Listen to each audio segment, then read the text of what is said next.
سے نجات کی دعا۔ سوال: قرض سے نجات کے لیے کون سی دعا پڑھی جائے؟ جواب: اللہ پاک آپ کی مشکلات حل فرمائے۔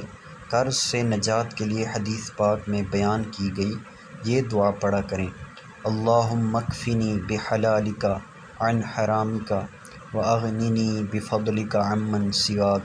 ترجمہ: اے اللہ، مجھے حلال رزق عطا فرما، حرام سے بچا، اور اپنے فضل و کرم سے اپنے سوا کسی کا محتاج نہ کر۔ حضرت علی رضی اللہ تعالی عنہ سے روایت ہے کہ آپ کے پاس ایک مکاتب غلام آیا، یعنی وہ غلام کہ جسے اس کے مولا نے یہ کہہ دیا ہو کہ اتنے پیسے کما کے مجھے دے، پھر تو آزاد ہے۔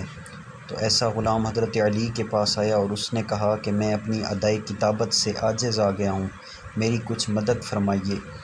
فرمایا: کیا میں تجھے وہ کلمے نہ سکھا دوں جو مجھے رسول اللہ صلی اللہ تعالی علیہ وآلہ وسلم نے سکھائے تھے؟